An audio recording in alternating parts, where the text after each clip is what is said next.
Et donc, sans plus tarder, je vous propose de découvrir le sommaire du jour. Comme je l'ai dit, c'est un premier rendez-vous, il y en aura deux, hein, consacré à la radionavigation. Donc, ce premier rendez-vous, ben, je vais détailler quelques généralités sur ce moyen de navigation. Et ensuite, euh, on va détailler l'utilisation du VOR. Alors, même si c'est un moyen qui, j'allais dire, c'est le cas de le dire, à moyen terme, voire long terme, va disparaître, c'est encore un moyen de radionavigation efficace qui est utilisé et malheureusement qui fait partie aussi des questions du théorique. Voilà, donc ça va répondre à plusieurs objectifs. Et puis, pour rendre ce cours plus efficace, eh bien, quelques exemples pratiques, des QCM aussi pour vous mettre à contribution, hein, parce que je ne vais pas être le seul à parler. Donc, vous allez également donc, participer en répondant à quelques QCM qui vont être mis tout au long de ce cours. Voilà. Alors, comment on navigue? Puisqu'on parle de radionavigation, mais avant de parler de radionavigation, je vais vous faire un petit rappel sur comment on navigue. Globalement, dans notre activité, c'est-à-dire d'aviation légère, hein, ULM, planeur, hélicoptère, avion, on a trois méthodes pour naviguer.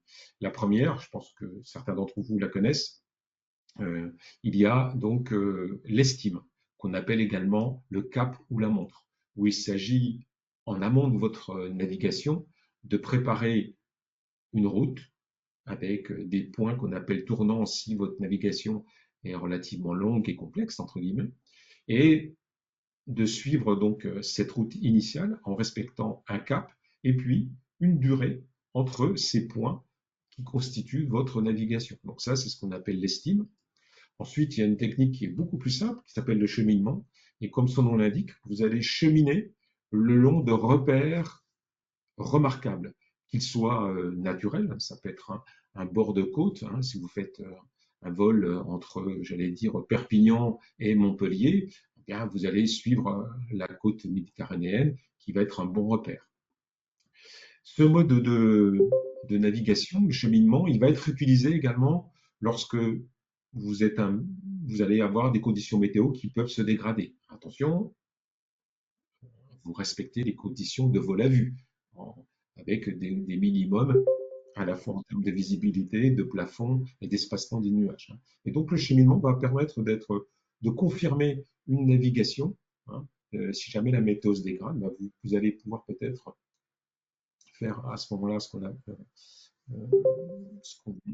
qu'on appelle du cheminement et faire une erreur systématique. C'est-à-dire vous allez peut-être, enfin, vous allez pas peut-être, vous allez vous dévier de votre navigation initiale en vous appuyant sur des repères remarquables. Tout à l'heure, je parlais de repères naturels, mais ça peut être également un autoroute ou une voie de chemin de fer très balisée, le TGV par exemple. Donc ça, c'est le cheminement. Et puis, on va voir également donc la radionavigation, qui est donc l'objet de ce cours aujourd'hui, de ce rendez-vous. Ce cours, ça fait peut-être un petit peu pompeux, mais on va dire plutôt rendez-vous, hein, de la radionavigation, où on va utiliser des moyens de radionavigation et je vais les détailler. Voilà. Est-ce que sur ce premier, j'allais dire, sur cette première image qui fixe, j'allais dire, les différents moyens de navigation, vous avez des questions? Alors, si vous en avez, n'hésitez pas à les poser via le chat, hein, et donc ça va me permettre effectivement d'y répondre avant d'enchaîner. Voilà. Bon, ben, je vois que voilà, les pouces sont levés, donc c'est bon signe. Eh ben, alors, c'est le signe également de poursuivre donc ce rendez-vous. Alors, on va donc parler de la radionavigation. Alors, en quoi ça consiste? Eh bien, il s'agit de suivre une route. Là, en l'occurrence, ça va être un axe radioélectrique, puisque les moyens de radionavigation vont faire appel soit à des équipements au sol, ou soit à des points qu'on va repérer, pour la petite histoire, ça s'appelle des waypoints, qui vont être balisés par un moyen de guidage satellite. Voilà. Donc ça va être les deux grandes familles de moyens de radionavigation. Soit utiliser des équipements au sol qui vont nous permettre de suivre une route radioélectrique, ou de suivre une navigation par des points qui sont repérés et donnés par un moyen satellitaire. Voilà. La radionavigation reste un moyen complémentaire, je dirais même un moyen de confirmation de votre navigation que vous faites à l'estime et éventuellement au cheminement. Dans le cadre des vols à vue, c'est vraiment un moyen complémentaire. Et on va voir pourquoi, parce que ça va, si jamais le moyen de radionavigation n'est plus reçu, ou votre récepteur de bord a un problème, il faut que vous puissiez poursuivre votre navigation, j'allais dire, à l'ancienne. Et donc, c'est pour ça que je parle, donc, même si vous utilisez ces moyens de radionavigation, c'est pour ça que j'ai indiqué navigation cap étant. C'est l'estime qui reste le fondamental, l'élément fondamental. Voilà. Bien entendu, ça va nécessiter des équipements de bord. C'est pour ça, tout à l'heure, en introduction, quand je parlais du VOR pour les pilotes ULM, c'est très rare d'avoir sur une machine un ULM, qu'il soit j'allais dire, que ce soit un classe 3 ou un classe 4, un autogire, d'avoir un VOR, et encore moins sur des paramoteurs et sur des pendulaires. Et donc, ça nécessite des équipements de bord, donc que je vais détailler. Mais donc là, je vous en présente quelques-uns de ces moyens qui sont installés à bord. Alors, suivre une route radioélectrique. C'est ma diapo là qui est revenue, donc je vais poursuivre, je vais la remettre rapidement. Voilà. Et donc, ces moyens de radionavigation, globalement, on va avoir deux utilisations en complément de la navigation, de l'estime dont je parlais. Ça va être pour se diriger, pour aller vers un point particulier qui est repéré par ce moyen de radionavigation, ou tout simplement pour se situer. Ça va être principalement ça. Pour confirmer votre navigation à l'estime, eh bien, vous allez vous situer à l'aide des moyens de radionavigation pour confirmer votre position. Et donc, la radionavigation, ben, on va voir en gros ses avantages et ses inconvénients. Ses avantages, ben, effectivement, le premier, c'est celui de faciliter votre suivi de navigation et d'une certaine manière de diminuer votre charge de travail, c'est-à-dire être d'une certaine manière plus tranquille. Pour ceux qui ont commencé à naviguer avec l'aide d'un GPS, effectivement, j'ai ma carte papier, que je continue papier ou éventuellement numérique, et je suis ma navigation. Et pour confirmer ma position, bah oui, ah oui, voilà, je vois bien précisément où je suis, éventuellement avec ma tablette. C'est également, puisque le cap et l'estime, qui est donc le cap et la montre qui font les fondamentaux de l'estime, ça c'est quand on a des repères au sol. Mais si on souhaite faire par exemple un survol maritime, pour un trajet continent-Corse, au milieu de la mer, il n'y a pas de repère. Donc on va utiliser ce moyen de radionavigation. Ou pour faire ce qu'on appelle du VFR on top. Est-ce que parmi vous, vous savez en quoi consiste le VFR on top? N'hésitez pas à me faire un petit message sur le chat pour me dire voici ce qu'est le VFR on top. Voilà. Pendant que vous répondez, ben, je vais également vous parler du VFR de nuit, puisque même s'il fait nuit, eh bien, vous pouvez effectivement faire du vol avec des bonnes conditions météo, même de nuit. Voilà. Et donc à ce moment-là, vous n'avez plus les repères au sol, et donc dans ce cas-là, eh bien, vous allez effectivement utiliser des moyens de radionavigation, VOR ou, comme je l'ai dit tout à l'heure, GPS. Voilà. Donc, ben, j'attends vos réponses. Est-ce que quelqu'un sait en quoi consiste le VFR on top?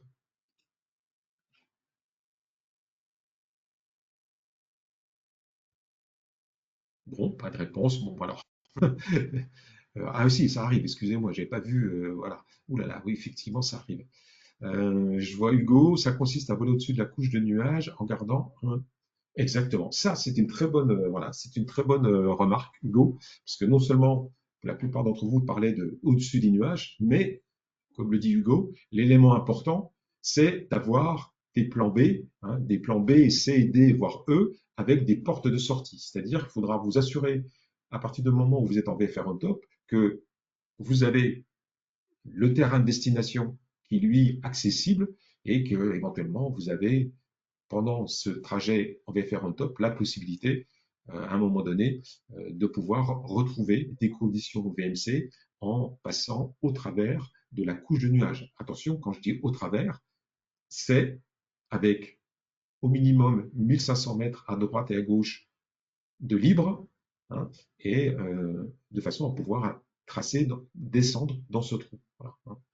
J'espère que j'ai été clair. Hein. C'est pouvoir voler au-dessus d'une couche de nuages et ensuite pouvoir descendre tout en maintenant des conditions VMC classiques. Ensuite, un écart latéral par rapport à un nuage, une distance verticale et un plafond. Donc, je regarde les autres. Voilà, bon, effectivement, voilà, c'est Florian aussi qui a donné une très bonne définition. Hein, vol au-dessus d'une couche de nuages, tout en maintenant des conditions météo classiques, une visibilité, un écart latéral et un plafond. Hein, voilà. Et puis avec certitude qu'au départ et l'arrivée, il y ait une trouée avec des conditions VMC. Voilà, très très bien, parfait. Voilà, et toujours dans les avantages de la radionavigation, eh bien, c'est un moyen qui va vous permettre, si vous êtes égaré, de vous retrouver. Alors, si vous êtes égaré, le premier réflexe également, c'est de ne pas hésiter à contacter les contrôleurs. Hein, les contrôleurs sont là pour vous aider. Trop souvent, il y a des pilotes qui ont peur de contacter. Bien entendu, votre ego en prendra un petit coup parce que vous êtes égaré, mais il faut mieux prévenir rapidement qu'on est égaré que d'attendre dans des situations quelquefois qui peuvent être catastrophiques et accidentogènes. N'hésitez pas, hein, à reconnaître, moi, je suis égaré, et puis à ce moment-là, le contrôleur va vous aider à vous repérer et éventuellement à sortir de cette situation. Donc ça, c'est important. La radionavigation, bien entendu, voudra vous aider, mais si vous êtes un petit peu submergé par le stress de cet écartement, pensez initialement au contrôleur. Après, effectivement, la radionavigation, que ce soit les VOR ou les GPS, le GPS va vous permettre de vous situer précisément. Alors, les inconvénients, pour ce qui est des VOR, il faut qu'il y ait ces équipements au sol proches ou relativement proches de vous pour pouvoir les utiliser. Également, faites attention, et c'est pour ça que j'ai préféré le mettre en cas de dégradation des conditions météo, euh, c'est de se dire qu'il faut conserver des conditions météo minimales, hein, les conditions VMC. Donc n'attendez pas d'être en dessous de ces minimums pour dire bah, ok, je vais pouvoir me radionaviguer. Donc ça, c'est aussi du savoir-être, hein, du pilote. Hein, ça fait partie donc du côté performance humaine, hein, de bien analyser la situation et j'imagine que pour certains d'entre vous, vous le savez déjà, de bien anticiper. Hein. Si vous anticipez, vous allez avoir une charge de travail plus faible et puis ça va être plus tranquille. Voilà. Et puis, pour ce qui est du VOR et même du GPS, c'est de vérifier qu'il n'y a pas certains équipements VOR qui sont en révision ou inopérants, ou même vous pouvez avoir une dégradation du signal de GPS qui peut être donné sur certaines zones. Voilà. Donc ça, très rapidement, c'est une photo, j'allais dire, hein, entre les avantages et les inconvénients. Alors, ultime rappel, hein, bien important, en utilisant la radionavigation, vous continuez à respecter des règles de vol à vue, hein, et surtout, si les équipements sur lesquels vous vous appuyez, que ce soit VOR ou GPS, s'ils tombent en panne, il faut que vous puissiez effectivement continuer à pouvoir savoir où vous êtes. Hein. Donc, vous naviguez à l'estime, cap, montre, et vous avez ces moyens complémentaires pour vous situer, vous diriger et confirmer votre position. Puis si le moyen avec lequel vous étiez, sur lequel vous appuyez un VOR, par exemple, devient inopérant ou vous êtes trop loin pour le recevoir, etc., eh bien, il faut quand même toujours savoir où vous êtes. Hein. C'est important. Alors, on parle de radionavigation, et là, je vais vous dresser très rapidement un tableau, hein, des gammes de fréquences, puisque la radionavigation donc, sont des fréquences, hein, qu'on va utiliser, et on va voir qu'en fonction de la gamme de fréquences, eh bien, on a certains équipements. Et on va découvrir, vous allez découvrir qu'il y a certains équipements qui sont au programme théorique, de l'examen théorique, par exemple, je pense surtout pour les pilotes avions, mais que sur les avions écoles et même dans certaines flottes d'avions de voyage dans vos clubs, on ne trouve pas. Ça fait encore partie du théorique, donc il faut les connaître, mais je dirais ça fait partie aussi surtout de la culture aéro. Alors, globalement, on va avoir trois gammes de fréquences. Une gamme de fréquences qu'on appelle les moyennes fréquences, hein, souvent symbolisées et puis avec MF, hein, et donc c'est de 200 kHz à 3 MHz. Et là, ce sont au sol, j'ai bien dit au sol, deux types de balises qu'on appelle NDB ou locator. NDB, c'est pour Non-Directional Beacon, hein, donc c'est une balise au sol, et locator, c'est également, j'allais dire, un NDB. La différence, c'est le même type de balise, mais il y en a une qui est beaucoup plus puissante que l'autre. Globalement, le NDB est plus puissant que le locator. Je simplifie. Et puis, ce moyen, il est repéré sur les cartes par ce symbole, hein, c'est une suite de cercles concentriques pointillés, et donc vous allez avoir donc la position géographique donc de ce comment ça s'appelle de ce NDB ou de ce locator balisé sur la carte. Voilà. Ça nécessite un équipement particulier à bord qu'on appelle ADF pour Automatic Directional Finder. Et comme je le disais tout à l'heure, sur les avions écoles, je ne connais pas beaucoup d'avions écoles qui disposent d'ADF. Voilà. Et encore moins donc, dans le monde ULM. Donc ça, c'est le premier moyen la première gamme de fréquences, moyenne fréquence. Pour la petite histoire, et même la grande, j'allais dire aéronautique, ce sont ces moyens-là qui ont été les premiers moyens de radionavigation. Ensuite, on a la gamme VHF. Et là, vous la connaissez un peu comme Monsieur Jourdain, vous l'utilisez peut-être sans le savoir. Par exemple, si vous avez commencé des vols et que vous faites de la radiocommunication, eh bien la radiocommunication fait partie de la bande VHF. Et donc là, c'est de 30 à 300 MHz. Et dans les moyens de radionavigation, vous avez le goniomètre, qui s'appelle VDF également. Vous avez le VOR, qu'on va étudier là tout de suite, l'ILS, le localiseur, le DME et le TACAN. Très rapidement, je vais détailler les quatre derniers, ILS, localiseur, DME et TACAN. ILS, c'est un moyen au sol, avec un équipement de bord, qui permet aux pilotes, aux équipages des avions équipés de récepteurs ILS de suivre un axe d'approche et une pente d'approche sur un aérodrome. Donc dans le cadre d'approche dite aux instruments. Donc l'ILS, c'est un moyen qui va vous donner donc une pente d'approche et un écart latéral par rapport à la piste. Le localiseur, c'est un élément toujours au sol qui va vous donner pour toujours une piste pour une approche aux instruments qui va vous donner un axe d'approche. Le localiseur, en réalité, c'est un des éléments, on va dire, de l'ILS. Pour faire simple, l'ILS s'appuie sur deux équipements qui s'appellent le localiseur pour donner l'axe d'approche et le glide pour donner le plan d'approche. Sur certains aérodromes, ils sont rares maintenant, qui font des approches aux instruments, vous pouvez avoir que la partie de l'ILS qui s'appelle le localiseur, qui est avec le LLZ, qui va vous donner effectivement l'axe d'approche dans le plan horizontal.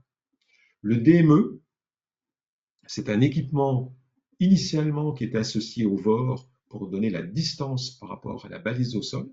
Et maintenant, on le rencontre depuis de nombreuses années également sur les approches aux instruments pour donner la distance, soit à un point particulier ou à l'entrée de piste. DME, hein, c'est encore un acronyme, Distance Measuring Equipment. Et enfin, TACAN, c'est un moyen militaire qui est donc disponible sur des aérodromes militaires pour faire des approches. Voilà, je simplifie, on en trouve un peu moins maintenant. Voilà. Donc là, je vous ai dressé très rapidement en quoi consistaient donc ces autres moyens de radionavigation qui sont ILS, localiseur, DME et TACAN. Est-ce que vous avez des questions? Je vais dire, Je vais essayer d'être rapide quand même à vous répondre sur ces 4 moyens. Ou est-ce que c'est clair pour vous globalement en quoi ils consistent? Ça va me permettre de boire un coup. Bon, pas de questions particulières. Donc c'est clair, j'ai été clair pour détailler effectivement. Bah, merci Grégory, merci Julien. Ok, bah, très bien. Donc on va passer à la troisième gamme de fréquences, hein, euh, qui est la gamme UHF, de 300 MHz à 3 GHz. Et là, on va trouver le système de navigation par satellite. En anglais, c'est ce qu'on appelle GNSS. Donc vous avez effectivement la signification de cet acronyme, Global Navigation Satellite System. Et donc, il existe actuellement plusieurs types de GNSS. On en connaît un principalement, c'est le GPS. Le GPS est un GNSS américain, hein, c'est celui qu'on utilise principalement sur nos téléphones, etc. Et donc c'est vrai que dans le langage courant, on ne dit pas je fais une navigation satellitaire ou GNSS, j'utilise le GPS. C'est devenu dans le langage courant.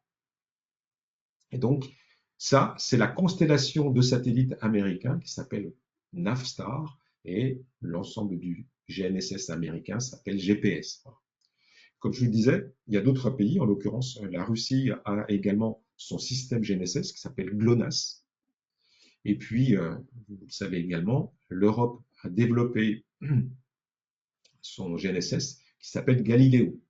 Alors c'est vrai que pour l'instant, Galileo, je ne le reçois pas sur mon téléphone. Ça va arriver. C'est un système qui est intéressant parce qu'il est beaucoup plus précis. Voilà. Alors, il y en a d'autres. Hein. Il y a les Chinois, les Indiens, je crois les Japonais. Dessus, les Chinois, ça s'appelle Beidou, hein, qui propose effectivement ces systèmes. Alors, les fréquences, je vois la question de Grégory, les fréquences entre 3 et 30 MHz sont utilisées. Oui, il y a vraiment des usages particuliers. Pour faire simple, je vous invite, et je vais mettre le nom juste ici, ANFR. Je l'ai mis dans le chat. J'ai mis ANFR, qui est tout simplement l'Agence nationale des fréquences radio. C'est en gros le gendarme français qui gère les fréquences. Je vous invite à aller farfouiller sur leur site. Et effectivement, dans la gamme UHF, il y a des gammes particulières. Mais dans le cadre du PPL, de l'ULM, on reste général. Et donc, toujours dans cette gamme UHF, il y a également ce qu'on appelle le radar. Et dans le radar, il y a deux radars globalement. Hein. Il y a le radar primaire et le radar secondaire. Toujours pour détailler ce radar, le radar primaire, lui, va permettre au service de contrôle qui en dispose de connaître la position uniquement horizontale, on va dire, d'un trafic. Si on fait un tour d'horizon à 360, et bien le radar primaire va permettre de positionner sur le plan horizontal le trafic en question. En gros, pour faire simple, le radar, c'est quoi? Primaire, c'est une antenne, hein, je simplifie à l'extrême, c'est une antenne qui tourne et qui envoie des impulsions. J'ai bien dit des impulsions. Donc elle tourne sur elle-même, elle envoie des impulsions. Et les objets qui reçoivent cette impulsion vont la refléter et la renvoyer vers l'antenne initiale. Et ça va permettre donc de connaître, c'est un moyen qui permet de connaître sa position sur le plan horizontal. Le radar secondaire complète le radar primaire et lui est beaucoup plus intéressant parce qu'il va permettre aux contrôleurs, et on va voir également ce radar secondaire va permettre aussi autre chose que pour les contrôleurs, le service des contrôles. Le radar secondaire,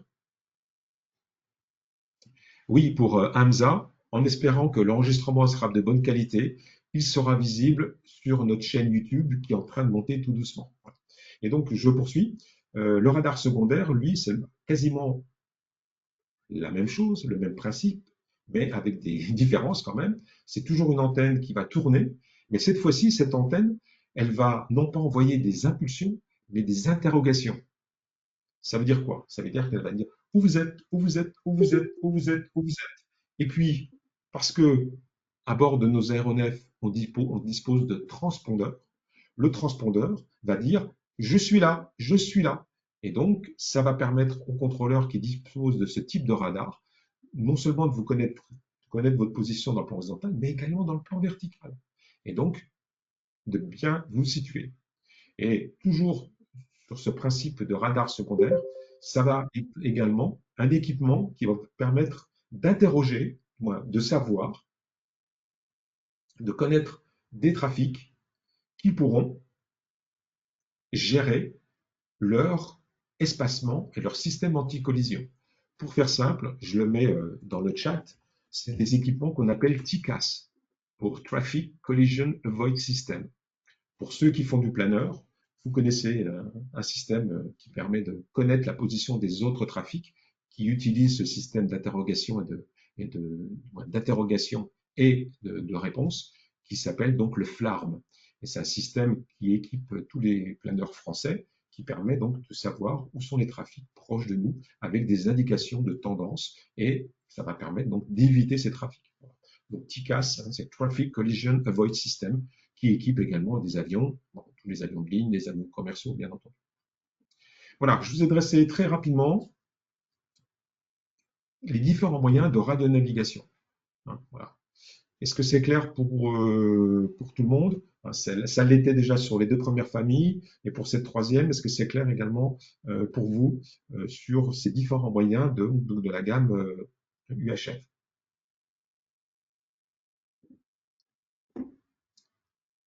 Très bien. Ben maintenant, on va rentrer, on va rentrer un petit peu maintenant dans le vif du sujet, hein, avec des termes généraux. Et on va voir que ces termes généraux, ils sont utilisés principalement avec le VOR locator, avec également le NDB. Le mois prochain, je vous rappelle que le rendez-vous prochain sera consacré au GPS. Et là, j'aborderai aussi des termes particulier du GPS. Mais là, ce soir, comme on parle de VOR, et puis on a vu la première famille également, je vais me concentrer sur ce sujet.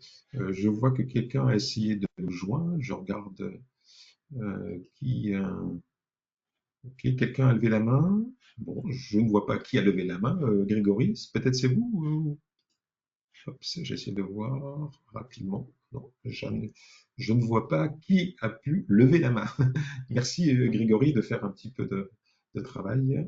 Alors Didier, je vous propose de faire une petite pause et si vous le souhaitez, ouvrir votre micro et de poser votre question si vous souhaitiez intervenir en particulier.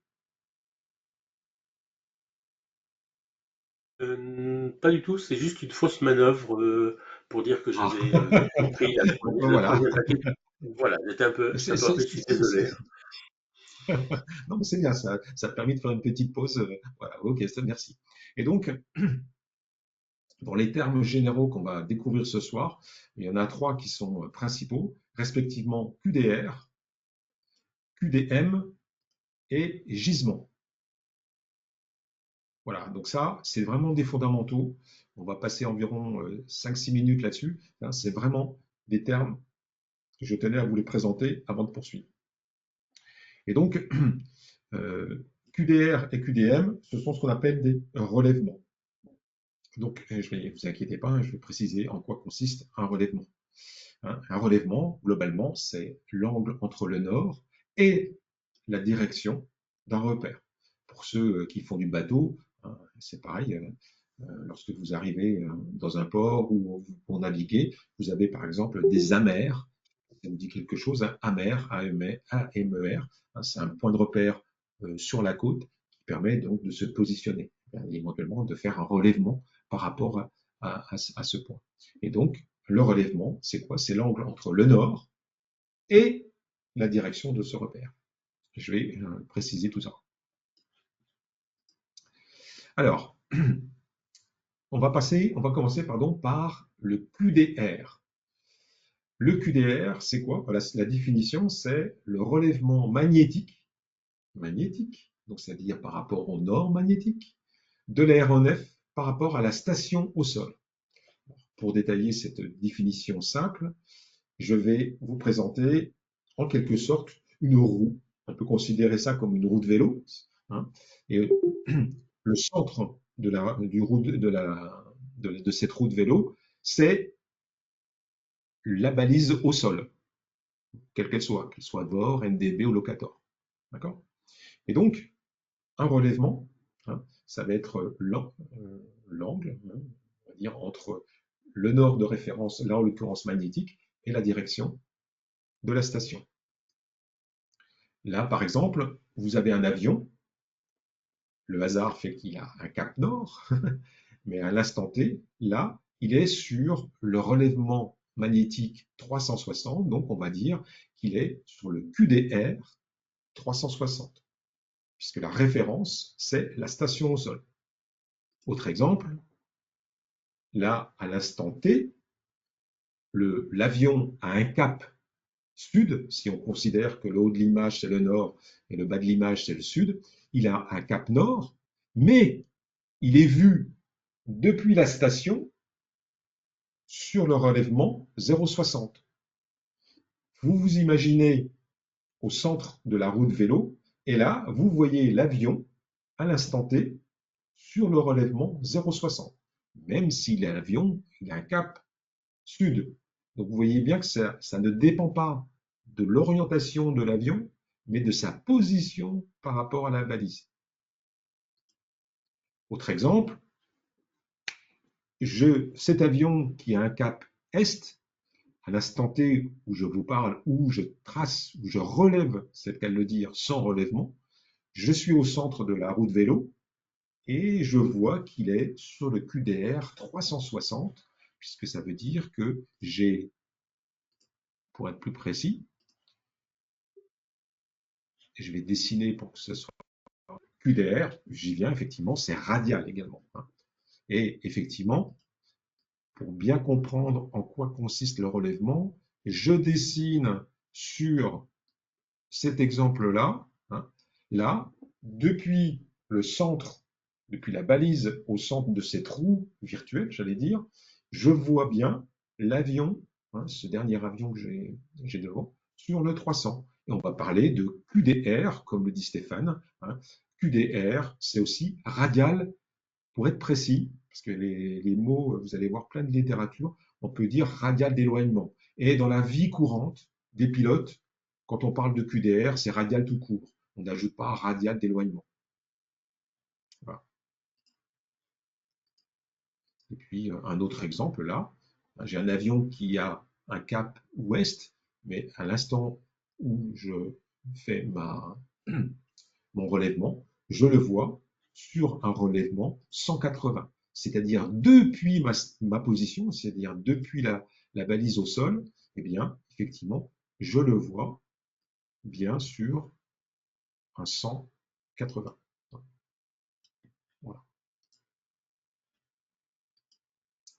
Voilà. Donc, avoir bien en tête que le QDR, c'est que c'est le relèvement depuis la station d'un objet, d'un avion, hein. C'est vraiment QDR, on part de la station, hein, si je veux utiliser les mots, c'est le, le relèvement, hein, c'est depuis la station. Il faut avoir ça bien en tête. Alors, comme on a QDR, qu'on appelle radial d'éloignement, et dans le langage courant aéronautique, ça devient tout simplement radial, on a également QDM, qui est lui, d'une certaine manière, l'opposé du QDR. Et là, effectivement, on le voit avec la définition, c'est le relèvement magnétique de la station par l'aéronef. Donc, en quelque sorte, maintenant, le centre, ce n'est plus la balise, mais c'est votre avion. Et je vais retrouver également cette notion de roue et de rayon, mais là, pour un QDM, le centre de cette roue, ce n'est plus la balise avec laquelle vous observiez les différentes positions des trafics. Maintenant, vous êtes depuis l'aéronef et vous allez pointer une balise au sol. Là, dans l'exemple que vous avez sous les yeux, Alors, pour Julien, je vais y venir. Voilà, souvent, je dis, c'est un peu l'histoire de la poule et de l'œuf. Il faut bien que je commence par quelque chose. Et donc, du coup, bien là, je mets les bases et après, je vais vous montrer, vous indiquer quelques exemples, comment utiliser un QDR ou un QDM. Voilà. Donc, un petit peu de patience. Voilà. Et donc, un QDM, c'est quoi? C'est effectivement le relèvement d'une station par l'aéronef. Donc là, vous imaginez dans l'avion, et comment vous voyez la balise? Vous la voyez devant vous d'une certaine manière. Et comme actuellement vous êtes au cap, vous suivez un cap sud, eh bien, vous vous dirigez vers cette balise en suivant le QDM 180. Autre exemple. Là, vous voyez, j'ai un avion, ce deuxième exemple, qui fait route vers l'est. Hein, si effectivement tout à l'heure on avait le nord au-dessus, le sud en bas, à droite l'est et à gauche l'ouest. Là, on voit qu'il va vers la droite avec on va dire un cap au 0,90. Et à l'instant où on parle, comment il voit la balise? Il voit la balise sur le 120. Alors pour bien matérialiser cette notion de QDM, je vais dessiner ça, je vais trouver le vert pour rester dans le même code couleur. Voilà. Et donc, je vous ai dit que la référence, c'est l'avion. Donc, ici, je vais mettre le nord magnétique en quelque sorte. Et comment je vois la balise? Eh bien, je vois la balise avec le relèvement magnétique de l'avion par l'aéronef vers la balise. Donc, on a bien un QDM. Voilà. Je poursuis les différents exemples, hein, comme tout à l'heure avec le QDR. Là, mon avion a un cap environ 140, mais à l'instant où il fait l'observation, il va voir la balise sur un QDM 240. Je refais un petit croquis. On a le nord. Alors, pour Alain, est-ce que tout le monde voit les petits croquis que je suis en train de compléter? Et est-ce que tout le monde a bien la vue sur cette fiche? Ok, Julien, merci Julien de ta rapidité. Donc, alors peut-être pour Alain, vous avez fait peut-être une fausse manip sur l'affichage disponible. Donc là, malheureusement, je ne vais pas pouvoir trop vous aider, hein. Donc, je poursuis les différents exemples. Là, c'était le troisième. Et puis, le dernier, là, l'avion a un cap vers l'ouest. Et à l'instant où il veut observer la balise, eh bien, il voit la balise vers un QDM 360, hein.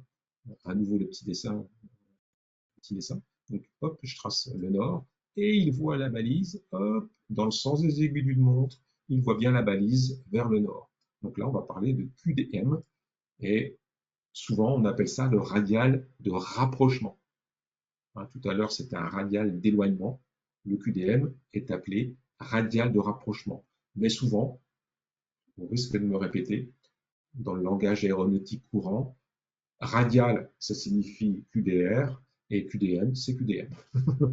Voilà. Voilà pour ces notions, ces deux notions principales, hein. Et pour terminer sur le QDM, c'est depuis l'avion, comment vous observez la station, hein.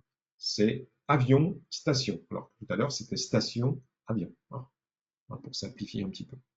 Voilà. Et je vais terminer, avant d'attaquer le port, sur le gisement, qui est une notion au final, que vous allez peut-être très peu utiliser dans votre vie de pilote, que vous soyez pilote avion ou ULM, mais c'est important de savoir en quoi ça consiste, non seulement pour l'examen théorique, mais pour la culture aéro également, c'est important. Et donc le gisement, c'est quoi?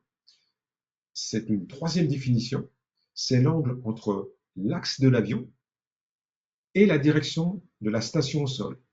Donc, vous voyez, l'heure, quand on parlait de QDM, c'était l'angle entre le nord magnétique et la direction pointée. Là, ce n'est plus par rapport au nord magnétique, mais c'est par rapport à l'axe de l'aéronef. Donc, je vais vous donner un exemple. C'est vrai que dans dans les différentes littératures, vous allez, vous allez le rencontrer, ça s'appelle GT éventuellement. Voilà. Et donc, petit croquis pour bien représenter tout ça. Vous avez une station au sol. Vous avez un avion qui actuellement, on peut dire qu'il suit le cap magnétique, puisque sa référence est le nord, le 0,90. Le gisement, on va le dessiner, c'est l'angle entre l'axe de l'avion et la direction au sol. Donc, vous imaginez dans l'avion, hein, vous volez au cap 0,90, et là, vous voyez la balise sur votre dos droite, et donc sur votre avant droite, eh bien, globalement, avec un axe, avec un angle de 30 degrés. Et donc, ça représente le gisement. Pour aller plus loin, le relèvement magnétique, qui est quelquefois noté Zm, c'est égal au cap magnétique plus le gisement. Et donc, dans notre exemple, le cap magnétique, c'est 0,90. Le gisement, qui est compté dans le sens des aiguilles d'une montre, il est de 0,30. Et donc, le QDM, eh bien, le QDM 120. Et comme le dit Jean-Philippe, est-ce que c'est Jean-Philippe que je connais ou c'est un autre Jean-Philippe que je ne connais pas? Et comme le dit justement ce Jean-Philippe, c'est effectivement, souvent, on parle de QDM pour dire cap vers la maison.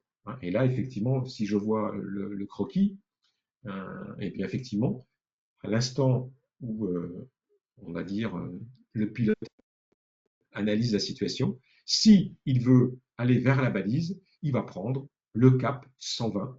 Et donc, c'est pour ça que, comme le dit Jean-Philippe, souvent on appelle ça QDM, cap vers la maison. Est-ce que c'est clair sur, sur ces différentes notions qui sont fondamentales sur la radionavigation et sur les différents termes associés? Bon, je vois que Julien il est au taquet là ce soir, hein, donc, effectivement, donc merci. Ok. Eh bien, moi, voilà, j'ai un petit peu parlé. Donc, je vous propose maintenant de mettre en application ces connaissances et je vous propose de répondre à un premier QCM. Je vous rappelle que tous les QCM que je présente ce soir sont ceux issus de notre base de QCM et ce ne sont que des QCM d'examen, hein. Donc, on n'a rien inventé, hein, comme je le dis, hein, simplement on a créé, on a donné les corrections et les explications. Et là, c'est un QCM. Donc, je vous laisse quelques secondes pour y répondre et vous pouvez répondre par le chat, hein, en m'indiquant au choix. Je vous rappelle que les QCM d'examen, hein, c'est important, c'est ta réponse unique. Et également, il n'y a pas de réponse à point négatif. Voilà. Alors, bah, je vois que il y a quelques hésitations, puisque quand je dis hésitation, il y a des questions, je vois des petites lettres d'alphabet qui m'étonnent un petit peu.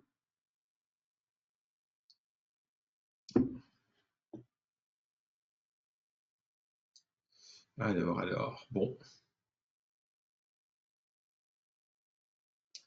Alors, pour être clair, et je vais vous donner la bonne réponse, c'est la réponse, le relèvement. Je rappelle, le relèvement, c'est par rapport au nord magnétique et la direction du repère au sol. Le gisement, pour ceux qui ont répondu le gisement, ce n'est pas par rapport au nord, mais c'est par rapport à l'axe de l'avion. Donc ça, c'est vraiment la différence, hein, entre QDR, QDM et gisement. Le gisement, c'est l'angle entre l'axe de l'avion et la direction où est le repère, hein, que ça soit une balise au sol ou éventuellement un repère. Tout à l'heure, je prenais l'exemple des navigateurs marins.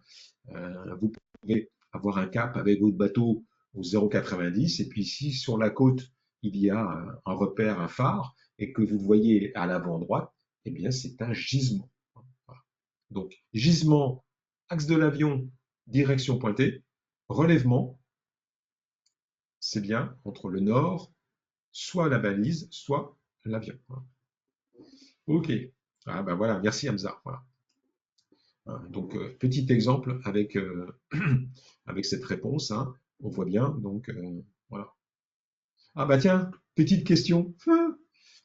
Sur le croquis que j'ai affiché, quel est le gisement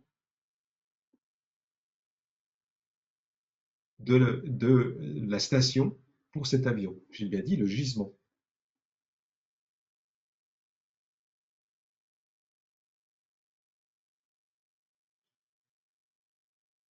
Alors, pendant que vous répondez, je vais vous aider. Le gisement, donc c'est bien l'angle entre voilà l'avion et la balise. Il se compte habituellement dans le sens des aiguilles d'une montre, mais comme euh, voilà, certains d'entre vous qui ont, voilà, je vois Jean-Philippe qui a bien fait des choses, hein, des 315, mais c'est vrai que dans la pratique, on peut parler, si la station est à l'avant, droite ou gauche, on va parler de gisement droite ou de gisement gauche. Donc là, effectivement, quand Thierry dit moins 45 degrés, eh bien, c'est effectivement un gisement à gauche de 45 degrés. Hein, voilà. Bravo, bravo. Donc, vous avez bien compris cette notion de gisement. Hein. 45 degrés si ça avait été à l'avant droit, et là c'est à l'avant gauche, eh bien effectivement c'est moins 45 degrés puisque tout se compte dans le sens horaire. Très très bien. Allez, un deuxième petit QCM avant de commencer vraiment avec le VOR, euh, auquel je vais consacrer à peu près une quinzaine, vingtaine de minutes. Voilà.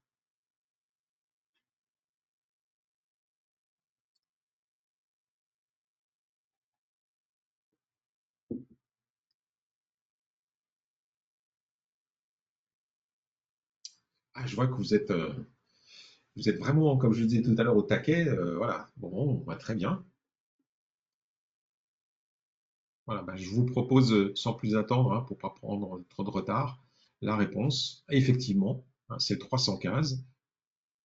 Comme on le disait tout à l'heure, hein, là j'ai mis la réponse. Vous volez par exemple, hein, voilà, vous volez au cap 90 et vous voyez un repère à gauche. Hein, c'était l'exemple hein, de tout à l'heure. Hein, donc on va le noter 315. Voilà.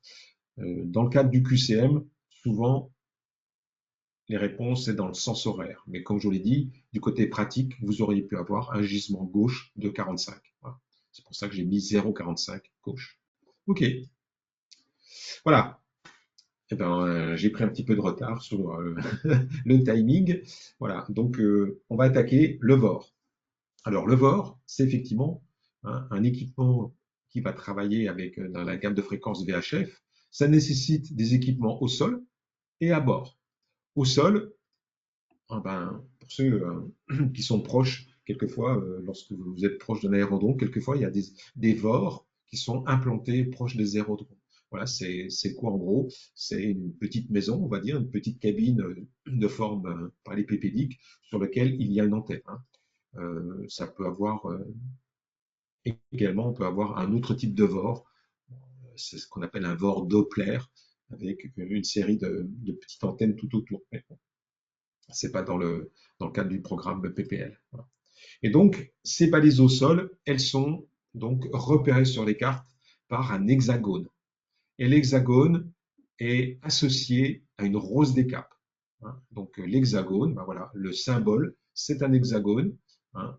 Et vous pouvez avoir également un hexagone inscrit dans un rectangle, comme le VOR de Mende. Hein. Et là, parce que il y a un DME qui est associé à la fréquence VOR. Intéressant, avec chaque VOR sur une carte, vous avez une rose des capes qui est, comme c'est indiqué, orientée au nord magnétique. Donc ça, c'est très intéressant, puisque je vous rappelle également que sur une carte, la référence, c'est le nord géographique. Et bien là, pour ce qui est des VOR, l'éditeur des cartes a positionné autour du VOR une rose des capes dont la référence n'est pas le nord géographique, le nord vrai, mais le nord magnétique. Et donc, ça veut dire que si Par exemple, vous tracez, comme je vais le faire ici, un trait, eh bien, vous allez lire directement la route magnétique sur la rose des Caps. Donc, c'est intéressant. Voilà. Pour Michel, vous me posez une petite colle. Non, j'ai pas le nombre précis. Certains d'entre vous ont dû découvrir dans les publications récentes que la DGAC et en particulier son organisme qu'on appelle la DSNA pour Direction du service de la navigation aéronautique vont démonter des VOR. Le nombre précis non, je ne vais pas vous dire de bêtises, quoi, voilà. Et pour Julien qui se pose la question, ça existe en mer, effectivement, on a l'agonio ou d'autres éléments. Éventuellement, j'en parlerai. Voilà. J'en reviens sur les équipements au sol, hein, donc les voici.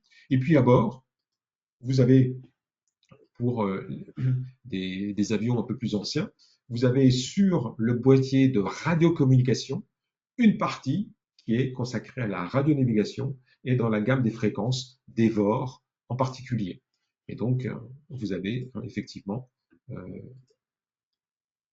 un deuxième, vous avez le boîtier de radio com et navigation et cet instrument que je vais détailler dans quelques instants. Ça peut être également des radios avec des affichages numériques, hein, et à ce moment-là, l'élément pour se situer, se diriger est également numérique. Et pour ceux qui disposent d'avions équipés d'EFIS, vous avez effectivement donc ce qu'on appelle un HSI, hein, pour Horizontal System Indicator, qui va vous donner des indications dans le plan horizontal comme pour un vol. Voilà. Donc, équipement au sol, équipement de bord. Voilà ce qu'on a. Et donc, attention, le VOR qui est dans la gamme VHF est un système de radionavigation qu'on appelle à portée optique. Ça signifie quoi? Voici un petit croquis. Vous avez une station au sol, donc un VOR, qui va émettre, et il émet, vous allez le recevoir uniquement si vous êtes en réception visuelle de ce VOR. C'est-à-dire qu'il faut qu'il n'y ait pas d'obstacle entre vous et la station au sol. Et si je poursuis, j'ai un avion là sur la gauche de l'illustration, mais l'avion ne reçoit pas le VOR, il n'est pas en portée optique du VOR. Pourquoi? Parce que la montagne, la colline qui le sépare de la balise au sol, masque la, entre guillemets, la vue, hein, même si c'est très loin, masque donc l'émission qui se fait en portée optique. Donc ça, c'est un élément important, surtout si vous faites du vol de montagne. Si vous êtes dans une vallée assez bas, vous voulez recevoir un VOR qui se trouve de l'autre côté de la ligne de crête, il y a de fortes chances que vous ne puissiez pas le recevoir. Et donc la portée optique, ça fait l'objet de quelques QCM, hein, la distance à laquelle vous allez recevoir un VOR est fonction de la hauteur. Alors vous allez me dire, ouais, mais le jour de l'examen, j'ai pas de calculette. Bah, effectivement, globalement, il y a un seul QCM avec la hauteur. Et donc dans ce cas-là, on applique la formule. Et donc la distance est égale à 1,3 de la racine carrée de la hauteur, qui est la hauteur exprimée en pieds. Donc vous allez dire, oh là, la racine carrée de 900, bah, effectivement, c'est 30. Voilà. Et donc du coup, en gros, effectivement, vous allez pouvoir recevoir en portée optique à 37 nautiques le VOR. Attention, à cette notion de portée optique s'ajoute une puissance d'émission qui fait que, en gros, entre 25 et 200 nautiques, vous allez pouvoir recevoir le VOR. Et pour Jean-Philippe, je confirme, sur les ordinateurs ou sur lesquels vous allez passer votre examen théorique, il n'y a pas de calculette. Donc, on va vous fournir du brouillon. Hein, les superviseurs vous donnent du brouillon. Vous allez faire vos petits calculs et ce brouillon sera restitué. Vous allez le redonner à la fin au superviseur. OK. Alors, le principe. Dans le cadre du PPL, et encore moi j'allais dire du théorique ULM, on va faire simple. La station au sol, le VOR, il va émettre deux signaux. Un signal de positionnement et puis un signal de référence. Et à l'aide de ces deux signaux, il va pouvoir générer ce qu'on appelle un décalage un déphasage qui va vous permettre ensuite de pouvoir régler un axe radioélectrique et de vous positionner par rapport à cet axe radioélectrique. Sur l'exemple que vous avez sous les yeux, donc la partie ici que je marque en vert, c'est la partie radio, sur une ancienne radio, j'allais dire. Et ce que je vais dessiner maintenant, ce que je vais plutôt indiquer en bleu, c'est la partie de ce boîtier de radio com et navigation dédié au VOR. Et puis vous avez donc cet équipement qui le complète. Donc pour faire simple, hein, le VOR, c'est un système qui émet deux signaux de positionnement et de référence. Et le système au final mesure un décalage entre ces deux signaux. Et pour Jean-Philippe, et une règle, oui, vous pouvez avoir une règle le jour de l'examen. Attention, cette règle ne doit pas comporter, comme certaines règles existent, des formules de rappel de dérives, de facteurs de base, etc. C'est une règle très simple. Voilà. Donc, comment se présentent les informations? Eh bien, je vais les détailler. L'équipement associé au boîtier de Radiocom, c'est effectivement ce type d'équipement. Vous avez une molette qui s'appelle OBS, hein, pour Omni Bearing Selector, et cette molette va agir sur une rose mobile D4. Donc, en tournant la molette, vous allez sélectionner un axe radioélectrique. Et l'axe radioélectrique souhaité, c'est celui qui va se situer donc en face du petit repère triangulaire. Donc là, sur cet exemple, l'axe radioélectrique sélectionné par le pilote, ça va être l'axe radioélectrique 100 degrés. Ensuite, vous avez, avec cet instrument, vous avez une aiguille mobile. Là, elle est positionnée au centre, et on va voir dans les exemples qu'elle va pouvoir se déplacer à droite ou à gauche. Et ça représente l'axe sélectionné. Et toujours sur cet instrument, vous avez une échelle de déviation. Chaque petit point, chaque petit cercle représente 2 degrés de déviation. Donc, quand l'aiguille est embutée à gauche, au maximum, donc sur la partie gauche, il y aura un écart une déviation de 10 degrés. Et quand elle est en déviation maximale à droite, eh bien, et ça sera également donc 10 degrés. Donc, l'amplitude générale, hein, de cette aiguille, c'est 20 degrés. Ça veut dire qu'elle va pouvoir se déplacer donc, sur cette échelle. Et puis, au centre, on ne le voit pas parce que c'est masqué par l'aiguille, c'est un point blanc qui représente votre avion. Hein, ça peut être un élément important pour pouvoir comprendre ces indications. Et puis, vous allez avoir, en fonction de votre position par rapport à la balise, un indicateur qu'on appelle l'indicateur QDM. Hein, c'est pour ça que c'est marqué tout, parce que vous mettez tout à l'heure, Jean-Philippe, on va vers la maison. Ou l'indicateur from. On ne peut pas voir les deux en même temps. C'est soit to ou soit from. Hein. Et donc from, si jamais je voulais avoir l'indication from, hop, je vais dessiner, eh bien ça serait, donc là je le dessine en bleu, mais il sera en blanc, hein, ça serait un petit triangle de cette manière. Donc là, je vous rappelle, hein, soit l'un, soit l'autre, mais pas les deux. Voilà. Et puis, pour compléter cet instrument, si la fréquence radio n'est pas reçue, si la fréquence, pardon, oui, radio du VOR, vous êtes trop loin, vous ne pouvez pas le recevoir, ou si votre boîtier est inopérant, vous allez avoir cet indicateur, hein, qu'on appelle flag, qui va s'afficher et qui va vous dire, ça veut dire qu'à ce moment-là, pardon, j'étais un peu rapide, je vais revenir en arrière, hop, je vais tout remettre. Si ce petit afficheur, cette étiquette, ce flag qu'on appelle s'affiche, cela signifie que vous ne pouvez pas compter sur les informations données par l'instrument. D'accord? C'est important de l'avoir en tête. Je le remets à l'écran. Donc, si au moment donné de la navigation, ça s'affiche, eh bien, ça veut dire que l'information n'est pas utilisable. Et donc, C'est quoi l'explication pour indicateur QDR, s'il vous plaît?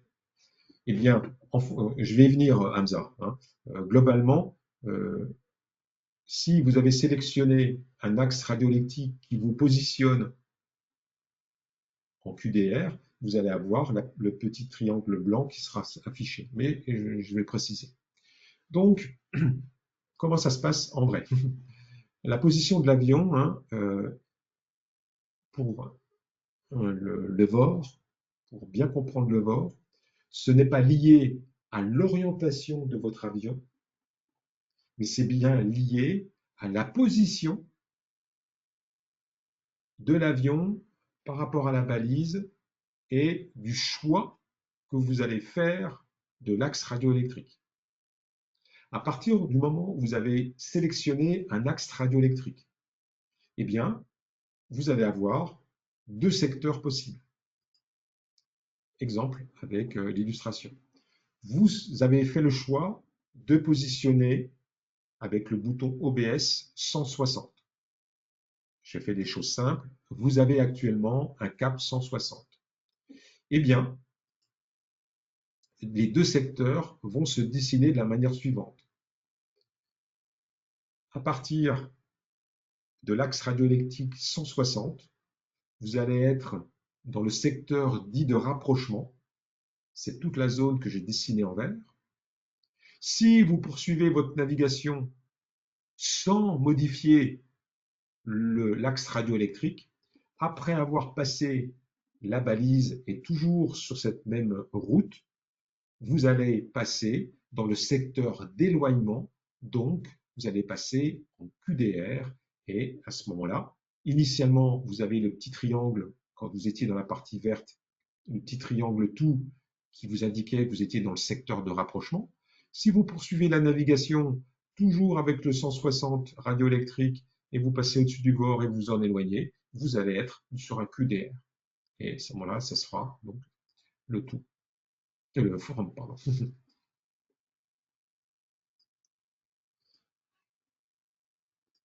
Exemple. Vous utilisez, pour ceux qui sont proches de la région parisienne, c'est un VOR qui s'appelle le VOR de Bray, qui se trouve donc dans le sud-est de la région parisienne, proche des terrains de Nangis, de Coulommiers, de Moret, de Fontenay et de Logne. Donc là, vous voyez mon avion que j'ai dessiné, hein. Je vais faire simple. Hein, vous le voyez ici, d'accord?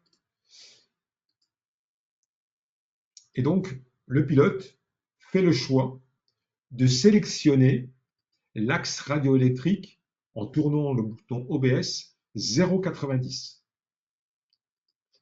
À ce moment-là, se dessine, je le dessine, le QDM 0,90.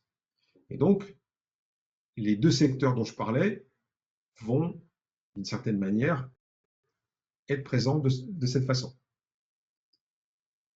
Et là, pour confirmer qu'on est bien en rapprochement, parce que j'ai sélectionné le QDM 0,90, j'ai le tout. L'aiguille m'indique que je suis pile poil sur l'axe radioélectrique puisque l'aiguille blanche est vraiment centrée.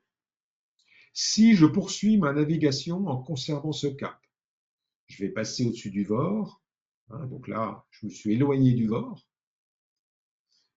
je n'ai pas touché à l'OBS, donc j'ai toujours sélectionné l'axe radioélectrique 0,90, mais comme maintenant je m'éloigne de la station, j'ai cet affichage-là, c'est-à-dire de tout, je suis passé en from. C'est une manière de répondre également à Hamza.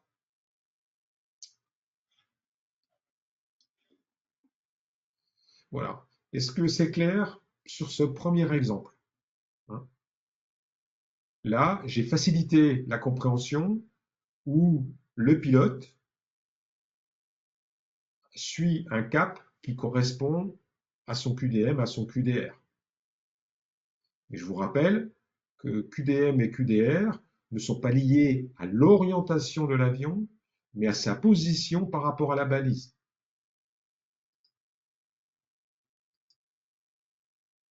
Ben, là, pour Julien, comment je sais quel cap mettre sur mon outil? Je vais y venir.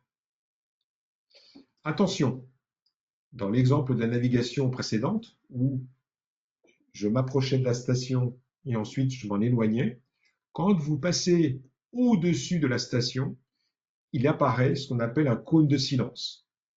C'est la zone où tout à l'heure je parlais de déphasage des deux signaux, hein, signaux de position et signaux de référence. Ben là, au-dessus, la verticale, le système ne peut plus vous répondre, hein. Et donc, les indicateurs to ou from et l'aiguille ne sont plus utilisables. Et ça se présente comme ça sous vos yeux. Vous avez la petite étiquette nav qui apparaît et puis l'aiguille qui part en butée. Et donc, à ce moment-là, vous ne pouvez pas vous appuyer sur les informations de cet équipement.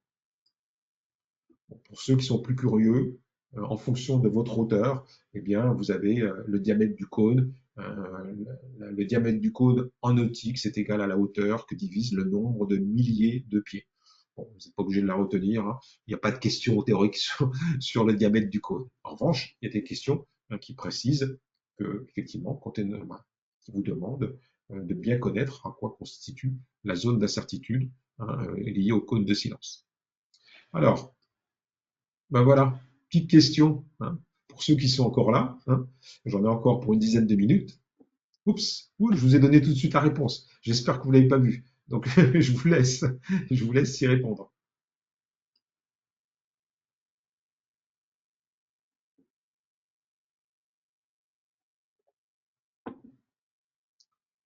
C'est une question un peu plus compliquée, je vous l'accorde.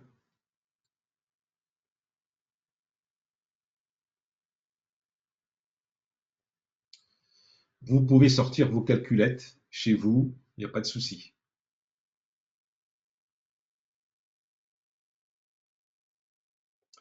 Alors, Julien, vous pouvez effectivement vous interroger, hein, il n'y a pas de souci. Euh, ben, lors de l'examen, il va falloir faire appel à vos connaissances du collège, j'ai bien dit du collège, hein. Les racines carrées, il y a des nombres simples. La racine carrée de 25, c'est 5. La racine carrée de 100, je vous donne la réponse, c'est 10. La racine carrée de 1000, de 10 000, hein, voilà. Donc du coup, pour y répondre, bah, effectivement, je vais détailler le calcul. C'est effectivement 120 nautiques, puisque j'applique la formule 1,3 de la racine carrée qui s'exprime en hauteur. Donc la racine carrée de 10 000, c'est 100. Effectivement, donc le jour de l'examen, sans calculette, vous devez savoir que la racine carrée, je crois, au final, il y a 2 ou 3 QCM, hein. La racine carrée de 900, c'est 30. La racine carrée de 10 000, c'est 100. Alors pour Hamza, du coup, quel est le sens d'émission des ondes, s'il vous plaît? Car on est en tout vers le bord, comme dans l'exemple 1.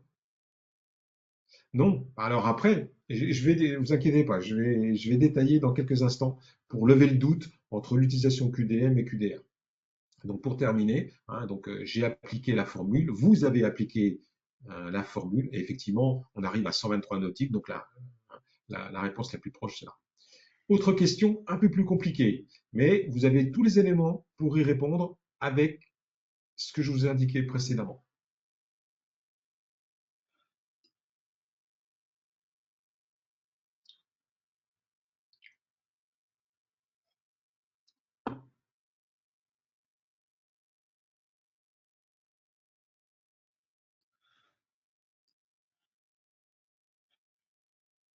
Ah, là, je sens que ça cogite. Oh, ah, il y a Hugo qui est le premier à y répondre.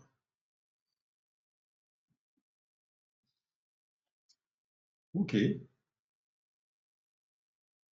Ah, ça me fait plaisir, Julien.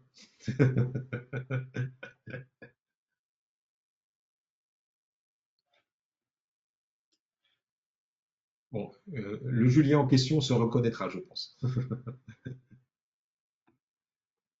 Ah ben c'est toi qui vas piloter vendredi, hein. C'est pas moi. Ok, bah, je vous donne la réponse, hein. Voilà, la bonne réponse, c'était vraiment le 140. Alors, on voit qu'actuellement, C'est une manière aussi de répondre à Hamza. On voit actuellement que le pilote a sélectionné l'axe radioélectrique 320, que l'aiguille est centrée. Donc ça veut dire que je vais faire un petit croquis, parce que je ne sais plus si je l'ai fait en réponse. Oui, voilà. Donc du coup, j'avais la réponse, mais je vais plutôt vous faire un tout petit croquis pour que ça soit clair pour tout le monde. Je fais le nord. Ça, c'est le nord magnétique.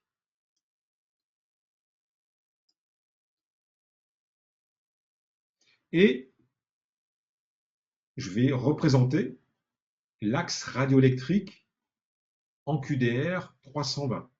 Donc, ce que je vais dessiner là maintenant, je pense que tout le monde est d'accord, c'est bien le 320, puisque je pourrais mettre le petit carré que je représente là ici, c'est la basise au sol. Donc là, vous voyez, j'ai pas ma tablette là ce soir, donc je vais écrire un peu grossièrement. Voilà, vous avez tous reconnu le 320. Voilà. Donc ça, c'est le 320. Et donc, la question disait, vous, pour aller à la verticale du VOR avec un vent nul, ça veut dire que je me situe actuellement avec mon avion, hein, je me situe, je mets des petits tirets, je me situe sur cet axe-là. Donc, si je veux aller vers la balise, eh bien, il faut que je fasse un demi-tour complet. Et donc, dans ce cas-là, ce que je dessine en bleu, ça devient un QDM, et ça devient le QDM à l'opposé, que vous pouvez lire également ici, le QDM 140. Voilà pour ce QCM. Alors, et je vais terminer là-dessus, globalement, il y a deux utilisations. Soit je me dirige vers le VOR, donc dans ce cas-là, pour répondre à Hamza, vous allez, si vous dirigez vers le VOR, préférer bien entendu un QDM, parce que sinon, si vous utilisez un QDR pour aller vers la balise, les informations seront inversées. Donc, toujours penser, si je me dirige vers le VOR, je vais préférer un QDM. Et puis l'autre utilisation, c'est se situer. Vous vous souvenez, dans les avantages dont je parlais de si jamais vous étiez perdu, ben, vous allez pouvoir vous situer. Alors, pour se diriger, comme je viens de le dire, c'est se diriger vers la station au sol, hein, qui est par exemple, ça peut être un point de repère de votre navigation. Hein. Dans ce cas-là, vous allez utiliser un QDM. Je vous donne un exemple. Vous avez le VOR de l'Aigle, hein, avec le code LGL, un élément que je n'ai pas indiqué tout à l'heure. Vous pouvez identifier par le morse, c'est pour ça que je pointe mon oreille, sur un récepteur VOR. Il y a un petit bouton, vous allez monter le niveau, le mettre en place, et vous allez entendre le code morse de ce VOR qui est Lima Golf Lima. Bien entendu, tout le monde connaît le morse, hein, et donc vous pouvez donc confirmer que c'est le bon VOR. Et donc on voit bien la position du VOR qui est marquée par l'hexagone. Hein, je vais vous le montrer pour ceux qui ne comprennent pas. Vous avez le VOR, hein, ici le VOR, il est bien ici. Et puis vous avez le nom du VOR et la fréquence. Donc là, le pilote décide d'utiliser le VOR de l'Aigle, qui est très proche du terrain qui se trouve dans le sud-est. Hein. Et donc, là, le pilote, pour se diriger vers le VOR, il va adopter le QDR 0,60, puisqu'il va aller vers le VOR, et donc c'est le QDR 0,60, qu'il aurait pu lire également sur la rose des Caps. Là, l'hélicoptère qui se dirige vers le VOR va utiliser le QDM 300. Donc, pour se diriger vers la station, on va privilégier le QDM. Comment vous allez faire? Premièrement, vous allez mettre sur votre récepteur radio, la fréquence du VOR, en pensant que vous n'êtes pas trop loin et qu'il n'y a pas de NOTAM qui indique que le VOR ne fonctionne pas. Ensuite, vous allez centrer, l'aiguille. Ça, c'est dans le cas où vous n'avez pas prévu de l'utiliser, mais que vous voulez aller vers le VOR. Si vous avez prévu de l'utiliser, ben, dans votre préparation de vol, vous avez prévu la route, et donc vous allez reproduire cette route, comme je viens de l'indiquer ici, en utilisant le petit bouton pour qu'au final, vous affichiez le 360. Exemple, avec le VOR de l'aigle, je mets la fréquence 115, je écoute le message Morse pour être sûr que c'est la bonne balise. Je vous fais fi de la connaissance du Morse. Et ensuite, pour savoir, pour me diriger, ben, euh, je vais centrer l'aiguille ou je sais que je vais être au sud de cette balise, donc je vais me diriger vers le nord, donc je mets l'axe radioélectrique 360. Voilà comment vous allez utiliser donc le VOR pour se diriger. Autre exemple, vous êtes au cap 360, vous voulez aller vers le VOR de Bray, vous affichez le 330, et à ce moment-là, vous voyez bien que vous êtes sur le 330, que l'aiguille est centrée, pardon, j'étais un peu vite, l'aiguille est centrée, et vous avez l'indicateur tout qui vous dit que vous allez bien vers la station. À ce moment-là, parce que vous avez sélectionné le 330, vous allez avoir le secteur de rapprochement en vert et le secteur d'éloignement en rouge. Autre exemple, vous vous dirigez, mais là vous êtes dans un autre secteur, donc on voit bien que c'est bien par rapport à la position de l'avion qui est importante par rapport à la balise. Là, vous êtes sur le QDM 150, l'aiguille est centrée et vous êtes en tout.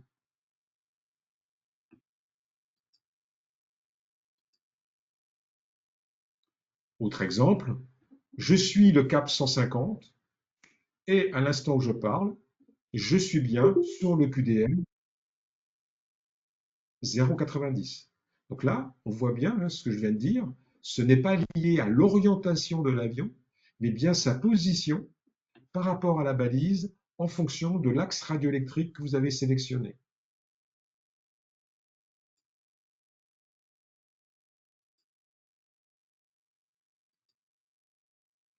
Donc je vous propose la petite vidéo que je vais lancer. C'est une vidéo que vous retrouvez sur le site. Hein, c'est pour se diriger. Voici la balise. Le pilote a fait le choix de mettre le 360. Il se dirige avec un cap 360. Là, volontairement, il s'éloigne de l'axe radioélectrique. Donc vous voyez que l'aiguille va bouger en fonction de son éloignement par rapport à cet axe électrique, radioélectrique. Et on voit bien que c'est pas lié à l'orientation de l'avion, c'est bien lié à la position de l'avion par rapport à la balise. Là, il a repris la route. Au-dessus, cône de silence. On s'en éloigne, on sort du cône de silence. Il poursuit sa route au 360, il s'en éloigne, donc l'aiguille part à gauche. On voit bien que le from, le petit triangle est passé en from. Là, à l'instant T, il voit bien la balise en QDR 360. Voilà, cette petite vidéo, vous la retrouvez sur le cours. Hein, elle va vous permettre effectivement de bien vous repérer. Et pour terminer, on a le VOR, comment se situer, deux techniques, le recoupement ou le flanquement. Le recoupement, ça permet donc de savoir où vous êtes en utilisant deux stations VOR, et le flanquement, une seule station VOR. Et là, contrairement à tout à l'heure où on se dirigeait, on utilise le QDM, là vous allez utiliser la notion de QDR. Et recoupement, vous allez donc avoir besoin d'être proche ou relativement proche, toujours avec portée optique, etc. Donc des VOR. Exemple, là on est dans la région ouest avec le VOR d'Angers sur la fréquence 113.00 et le VOR de Nantes hein, sur 115.5. Et puis l'hélicoptère, là, il ne sait pas trop où il est. Et bien donc, il va utiliser les deux VOR avec la notion de QDR. Je reprends mon hélicoptère. Il va afficher la fréquence 115.5 sur son boîtier de radionavigation et il va centrer l'aiguille. À ce moment-là, le boîtier lui dit, le récepteur lui dit que vous êtes sur le QDR 0,80. Si l'hélicoptère est très bien équipé et qu'il a un deuxième boîtier, il pourrait en même temps mettre sur ce deuxième boîtier la fréquence VOR de l'autre VOR et en centrant l'aiguille avec le petit bouton, il lui afficherait le 170. Donc, vous voyez que avec l'aide de deux VOR, vous allez faire ce qu'on appelle un recoupement. Vous allez pouvoir vous positionner. Vous allez me dire, ouais Patrick, là on est assis, tranquille, pépère.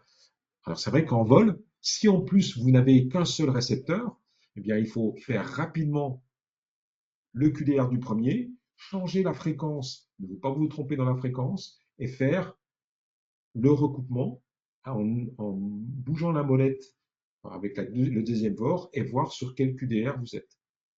Voilà, je vous accorde, en vol c'est un peu moins évident. Donc ça c'était du recoupement. Et puis enfin, pour se situer, on va faire ce qu'on appelle un flanquement.